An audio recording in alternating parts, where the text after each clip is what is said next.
¿Cuál es el suceso más inquietante e inexplicable que te ha ocurrido en tu vida?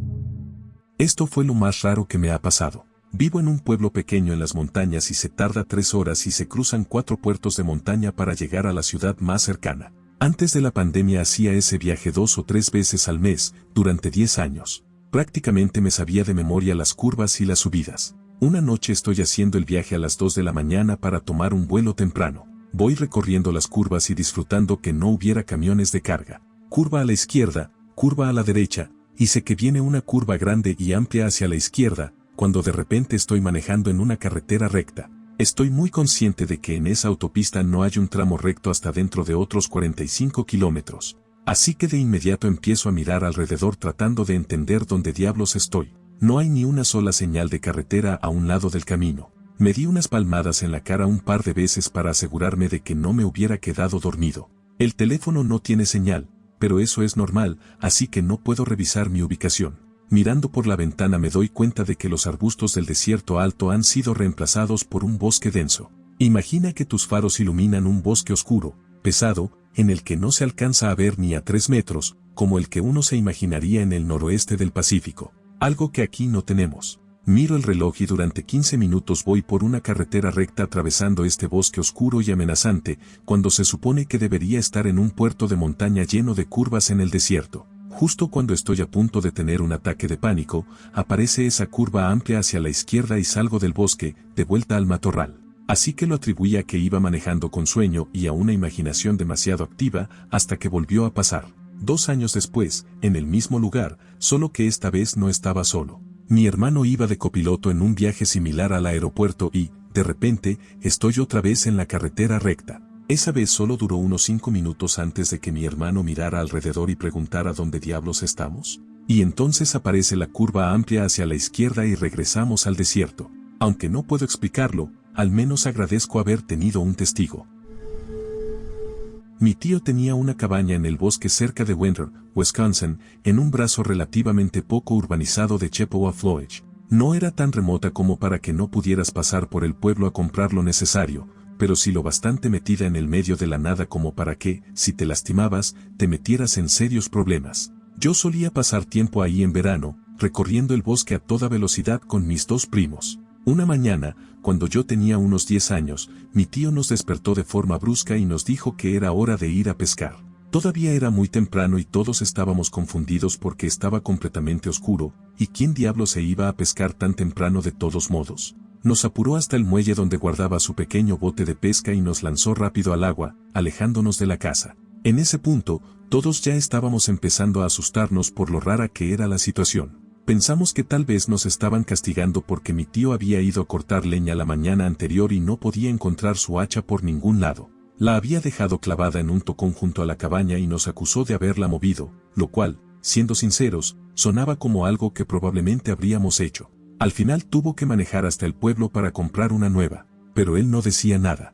Nosotros solo estábamos sentados, temblando bajo una manta en la proa del bote, mientras mi tío miraba la orilla con los ojos muy abiertos y movía una linterna de manera furtiva hacia adelante. Con el tiempo llegamos a la cabaña del amigo de mi tío al otro lado del lago y entramos a su casa casi a trompicones. Nuestro tío nos mandó al altillo a dormir y él y su amigo cerraron con llave las puertas y se fueron, sin regresar hasta bastante después del amanecer.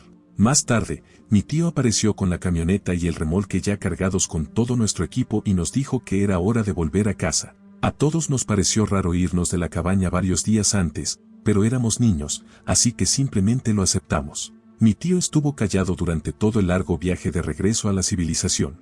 Muchos años después, mi tío me confesó que la razón por la que nos llevó a casa a toda prisa fue que se había despertado alrededor de las 3 de la mañana por un ruido extraño afuera de la cabaña. Salió a investigar y un pino jack enorme cayó justo sobre el camino angosto de entrada, bloqueándonos. Sorprendido por el ruido, pasó la linterna por la línea de árboles justo a tiempo para ver a un hombre, con un hacha en la mano, escabullirse hacia la oscuridad del bosque. Él y su amigo tuvieron que turnarse para cortar el árbol con una motosierra mientras el otro vigilaba con un rifle. Nunca encontró el hacha. Mi mamá murió de cáncer cuando yo tenía poco más de 30 años. Ese día le dio un derrame cerebral, justo cuando yo estaba muy ocupado con cosas de la escuela, así que las últimas palabras que le dije y que ella pudo entender fueron: «Mamá, ahora no, te llamaré más tarde». 2 horas después la ingresaron en un hospital y ya no volvió a despertar. 6 meses después me hicieron una cirugía menor, pero por el dolor me dieron morfina. Yo estaba en la cama del hospital cuando entró mi mamá, se sentó junto a mí y hablamos durante 1 hora. Fue algo extremadamente real. Sentí su mano sobre la mía y tuvimos una conversación muy buena. Me enteré de lo de la morfina hasta 1 mes después, cuando recibí la factura. Hasta entonces estaba seguro de que no había sido una alucinación y empecé a replantearme mi opinión sobre la posibilidad de una vida después de la muerte. La extraño demasiado. Me aplicaría otra dosis si supiera que vendría a visitarme otra vez. Esto no me pasó a mí, sino a un amigo. Él tenía una cita con el médico y llevó a su papá con él. Era en otro pueblo, a aproximadamente 1 hora de distancia, y como la cita era a las 11 de la mañana, salieron a las 9:30 para darse tiempo de sobra. Llegaron al estacionamiento a las 10:30. Mi amigo dijo que recordaba haber revisado el reloj del auto cuando llegaron y haberle comentado a su papá que habían hecho muy buen tiempo. Entraron al consultorio y la recepcionista le señaló que iban un poco tarde, pero que no había problema porque el doctor llevaba retraso. Mi amigo le dijo que tenía una cita a las 11 en punto y que en realidad iba con media hora de anticipación, y ella señaló el reloj de la sala de espera, que marcaba las 11:15. Su papá revisó su reloj. 11:15. Mi amigo salió corriendo y revisó el reloj del auto. 11:15. De alguna manera, en los pocos pasos desde el auto hasta el consultorio, habían perdido 45 minutos. Cuando regresaron a casa, la mamá de mi amigo confirmó que habían salido a las 9:30, y no había habido tráfico pesado ni retrasos de ningún tipo. Hasta el día de hoy sigue siendo un misterio. Conducía por zonas rurales de Nueva Inglaterra, cerca de la frontera entre Vermont y Massachusetts, así que no estoy seguro de en cuál de los dos estados estaba. Era tarde. Bueno, tan tarde que en realidad ya era de madrugada. Y había niebla, una niebla densa, muy densa, al nivel de Silent Hill. Y como el idiota que muere en la escena inicial de una película de terror, iba conduciendo por carreteras secundarias. De pronto, uno de mis faros se apagó por completo. No podía usar las luces altas por la niebla. Estaba en medio de la nada, y hacía mucho que no veía una casa ni un pueblo. El automóvil empezó a hacer ruido y se encendió la luz de revisar el motor. Así que me detuve a un lado de la carretera. No había mucho alrededor. Campo, niebla y oscuridad. Daba muchísimo miedo. Me animé a revisar el motor. Puedo arreglar cosas de electrónica, pero no motores. Ajusté todo lo que supe ajustar. Después de eso, el automóvil ya no quiso arrancar. Así que estaba en la oscuridad, en medio de la nada, a un lado del camino. Y, como dictan las leyes del universo, mi teléfono tampoco tenía señal. Era el cliché perfecto, pero no era tan imprudente como para ponerme a caminar por esos caminos en ese momento. Así que recliné el asiento y decidí dormir un par de horas hasta que saliera el sol. Me desperté. El sol estaba saliendo, la niebla se estaba disipando, y yo estaba en la calle principal de un pueblo pequeño, estacionado frente a lo que parecía la casa del motel Bates. Había casas por todas partes. Fue una sensación inquietante. Yo estaba seguro de que había quedado detenido en el bosque. ¿No se había encendido una sola luz en ninguna casa durante toda la noche? A unos 40 metros había una estación de servicio. Caminé hasta allí y hablé con el hombre, que se veía completamente normal. Vino conmigo a revisar el automóvil, me pidió que intentara encenderlo y arrancó de inmediato. Además, los 2 faros estaban funcionando. Seguí conduciendo, nunca supe el nombre del pueblo y no pude encontrarlo en un mapa. Siempre sentí que estaba metido en una preparación para una película de terror que al final no se concretó. Una vez, cuando era más joven, estaba arriba en mi habitación jugando algunos juegos en una PlayStation. Estaba solo en casa porque mis 2 padres habían salido a ver una película. Era una noche bastante normal, sin nada fuera de lo común, hasta que escuché un ruido de choque extremadamente fuerte y algo que sonó como vidrio rompiéndose, proveniente del área de la cocina. De inmediato bajé para tratar de ver de dónde venía el ruido. Revisé todas las ventanas y no tenían señales de daño. Confundido, seguí caminando buscando el origen de ese estruendo hasta que llegué a la cocina. No sé cómo pasó, pero al parecer el panel de vidrio exterior de la puerta del horno simplemente se desprendió por completo y se hizo pedazos. Un poco asustado, barrí todo el vidrio y lo tiré a la basura. Intenté explicarles la situación a mis padres cuando regresaron, pero no me creyeron y me castigaron una semana porque pensaron que yo lo había roto. Hasta el día de hoy no tengo ni idea de qué hizo que el vidrio de la puerta del horno se rompiera así, y es uno de los mayores misterios sin explicación en mi vida. Mi papá y mi madrastra se casaron cuando yo tenía 10 años, en una finca en el campo que ahora funciona como lugar para bodas. Los otros niños y yo estábamos jugando a las escondidas en esa casa enorme, el sueño de cualquier niño, cuando mi hermana, 12 en ese momento, estaba persiguiendo a mi prima menor, que tenía el cabello rubio largo y llevaba un vestido azul, por un pasillo largo. A mitad del pasillo, mi prima menor se metió en una vieja escalera de caracol que solo sube un cuarto de vuelta antes de quedar bloqueada por una pared. Mi hermana dobló la esquina de un salto y gritó: «Te atrapé».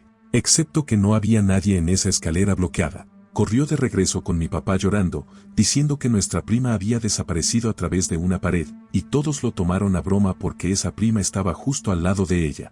5 años después, yo tenía 15 y conseguí trabajo como mesero en el mismo lugar para bodas. La finca tiene un invernadero donde hacen las ceremonias, y noté una pequeña ventana de vitrales que mostraba a una niña rubia con un vestido azul, con las fechas 1931 a 1937 debajo. Naturalmente, me quedé sin palabras, así que pregunté por la ventana de vitrales. La administradora del lugar me dijo que, después de que la propiedad fue vendida por su dueño original, la finca fue un internado para niñas. Me contó que una niña se cayó desde una ventana del último piso y, tristemente, falleció. El pasillo por el que mi hermana persiguió a mi prima era un antiguo pasillo de servicio y la escalera era la escalera principal que lleva directamente a los antiguos dormitorios del internado en el último piso. Aprendí mucho sobre la casa durante mis 5 años trabajando ahí. No hubo nada más escalofriante, pero sí muchas cosas muy interesantes. Cuando tenía 12 años, me desperté en medio de la noche por una respiración fuerte debajo de mi cama. Como tenía 12 años y me gustaba leer libros de fantasía y ciencia ficción, estaba convencido de que había un demonio o un críptido, o algo así, que iba a comerme. Al final decidí arriesgarme y correr a la habitación de mi mamá para dormir en su cama. Llegué sin que nada me arrastrara debajo de la cama y le conté lo que había pasado. Ella estaba convencida de que solo había tenido una pesadilla. La noche siguiente lo escuché otra vez y, como apenas eran las 9 de la noche, llamé a mi mamá para que lo oyera. Ella estaba a unos 3 metros y lo escuchaba con total claridad. No había nada debajo de mi cama. Durante los meses siguientes seguí escuchándolo, aunque no todas las noches. Poco a poco empezó a sonar más como un ronroneo que como una respiración. Mi hermano regresó de la universidad, revisó debajo de mi cama y me hizo levantar las manos para comprobar que no estaba haciendo una broma. Nunca supimos qué era lo que respiraba debajo de mi cama, aunque sospechamos que pudo haber sido un efecto de la acústica. Trabajo para una empresa funeraria. Una tarde hice una visita de despedida para un hombre cuyo funeral sería al día siguiente. Normalmente, al final del día volvemos a poner los cuerpos en la cámara de refrigeración, pero como habíamos estado muy ocupados y yo estaba en una sucursal pequeña, solo teníamos una cámara muy reducida y ya estaba llena. Así que, en raras ocasiones, si ya han sido embalsamados, los dejamos en la capilla con el aire acondicionado al máximo, porque tenemos buenos sistemas de seguridad y, además, ¿quién querría entrar a robar a una funeraria? A la mañana siguiente fui el primero en llegar. Entré a la capilla y el hombre estaba fuera de su ataúd, tendido boca abajo en el suelo. No estaba desparramado, sino perfectamente acomodado, como si hubiera flotado fuera del ataúd, se hubiera girado para quedar boca abajo y luego hubiera bajado flotando hasta el suelo. Obviamente casi me da un infarto y lo primero que pensé fue que alguien había entrado e hizo eso, o que eran empleados haciéndome una broma que sería motivo de despido, y no me imagino a nadie de nuestro personal haciendo algo así por ningún motivo. Además, tenemos cámaras de seguridad, detectores de movimiento y tarjetas de acceso, así que se puede ver quién ha entrado y salido, pero no había nada. Según seguridad, nadie entró ni salió esa noche. Por desgracia, o por suerte, no tenemos cámaras de seguridad dentro de la capilla. Y si estás pensando que el hombre no estaba realmente muerto, si lo estaba, lo habían embalsamado, y nadie sobrevive a un embalsamamiento. Así que sí, se abrió una investigación enorme y nadie pudo explicar cómo terminó así. Me da un poco de terror cada vez que entro ahí. Hace unos 10 años estaba sentado en mi habitación y escuché cómo la perilla de mi puerta empezaba a girar lentamente. Pensé que era mi papá, que estaba viendo si yo estaba dormitando y tratando de no hacer ruido. Vi cómo giraba la perilla y oí cómo chirriaban los resortes del mecanismo, y luego el sonido del pestillo deslizándose fuera de la placa metálica cuando la puerta se empujó y se abrió un poco. Me incorporé para saludar a mi papá y preguntarle qué necesitaba. No vi a nadie, y entonces la puerta se movió como si la empujaran otra vez y se abrió más. y en ese momento pude ver claramente a mi papá en la sala, sentado en el sofá. Esto fue tan importante para mí que anoté la hora y exactamente lo que pasó. Yo no llevaba un diario ni nada parecido, simplemente no podía explicarlo. La puerta estaba completamente cerrada y bien asegurada, y si el aire acondicionado se encendía o si se abría otra puerta, eso habría jalado la puerta para que se cerrara, como ya había pasado muchas veces. En esa época también veía una figura de sombra asomándose por el marco de mi puerta. Medía aproximadamente 1,80 metros de altura, era completamente negra, toda mi familia mide alrededor de 1,70 metros o menos y es muy blanca, y del lado desde el que se asomaba solo había unos centímetros entre el marco de la puerta y la pared. Nadie podría caber ahí, y esa cosa solo se quedaba mirándome mientras yo estaba en la cama, asomándose y volviéndose a ocultar. Hace unos 10 años, cuando estaba en la preparatoria, iba manejando la vieja S10 del 88 de mi papá rumbo al trabajo por un camino secundario en mi pueblo. En ese camino hay una casa con un montón de gallinas que andan sueltas por el patio. Ese día estaban todas a un lado de la carretera y, cuando yo iba pasando, una se metió a la calle y no alcancé a frenar a tiempo. Escuché ese golpe fuerte y ese crujido que nadie quiere escuchar. En el momento hice una mueca y me sentí fatal. Iba tarde, así que no me detuve, pero durante los siguientes 8 kilómetros hasta el trabajo la llanta iba dando saltos, como si la gallina se hubiera quedado pegada. Pensé que al llegar iba a encontrar un desastre enorme, pero llego y la llanta, el paso de rueda, todo estaba impecable, ni una pluma, así que quedé totalmente confundido. No había ningún bache en el camino que pudiera haber causado esos saltos ni un sonido así. Entonces, ¿qué demonios era lo que estaba atorado en la llanta haciéndola brincar? Y no era la suspensión dañada, porque se quitó bastante rápido. Aquí es donde se pone raro. Se me olvidó algo en casa y tuve que pasar de nuevo frente a esa casa. Mientras iba manejando, justo donde pegué con la gallina, había una gallina a un lado del camino, a unos 15 metros de las otras, parada como una estatua. No se veía lastimada en absoluto y no se movía nada, solo se quedaba mirándome fijo con esos ojitos pequeños, como con un odio que casi se podía sentir. 10 minutos después volví a pasar por ahí camino al trabajo y ahí seguía la misma maldita gallina. Todas las demás ya no estaban, y esa solo estaba ahí, quieta, mirándome fijo como una especie de poltergallina. Tal vez era otra gallina y la primera simplemente se fue volando a algún lado del camino, pero de cualquier manera me dejó muy asustado. Esto fue cuando mi esposo estaba enfermo y tuve que viajar a otra ciudad para cuidarlo. Él había viajado a otra ciudad por trabajo, que no quedaba tan lejos de donde vivíamos, y se estaba quedando en el condominio de su tío. Mi esposo es de los que intentan aguantarlo todo, así que cuando me llamó y me dijo que me necesitaba, fui. Llegué al condominio y lo encontré dormido en la sala. Entonces me acerqué a despertarlo con cuidado para decirle que ya había llegado. Se incorporó bastante rápido y, con los ojos cerrados, empezó a hablar. Dijo que no lo querían y que lo habían estado lastimando. Le pregunté quiénes eran y dijo que los que se quedaban ahí. No sé por qué ni cómo me estaba hablando, porque no estaba despierto y me estaba empezando a asustar. Así que le volví a preguntar quiénes eran, y dijo que los fantasmas. Yo le dije que no existían los fantasmas, pero entonces se emocionó y dijo que estaban ahí.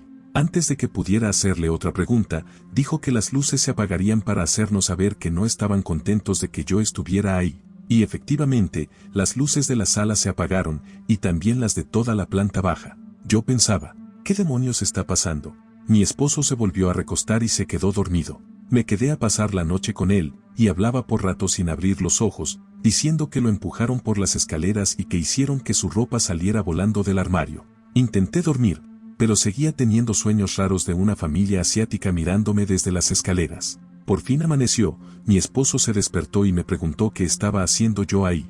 Le dije que él me había llamado y me había pedido que fuera porque no se sentía bien. Él dijo que no recordaba haberme llamado ni las conversaciones que había estado teniendo. Fue una noche rarísima y muy inquietante. Le pedí que ya no se quedara ahí, y no volvió a hacerlo. La casa de mi abuela tiene fama de estar embrujada. Muchos familiares han visto y escuchado cosas inexplicables. Y hay 2 cuartos ocultos y un compartimento escondido donde la familia italiana que vivía ahí antes preparaba y guardaba lo necesario para hacer vino durante la ley seca. Además, justo detrás de su patio hay un cementerio muy antiguo con tumbas de pioneros y de indígenas del siglo XIX. Tengo 2 relatos que me pasaron a mí en esa casa. Yo tenía unos 12 años y estaba pasando el rato en casa de mi abuela después de la cena familiar semanal de los miércoles que hacíamos ahí. Mi mamá llevó a mi hermana y a mi prima a la tienda, así que yo era el único niño que quedaba en la casa. Las señoras mayores estaban jugando cartas en la cocina y los hombres estaban viendo las noticias en la sala, como era típico después de cenar. Yo caminaba desde la cocina hacia la cocina vieja, que era el cuarto con todos los juguetes y cosas de niños. Antes había sido la cocina, antes de que remodelaran. Encendí el interruptor de la luz y vi a una niña de mi edad, apoyada con naturalidad en la entrada entre la cocina vieja y el comedor,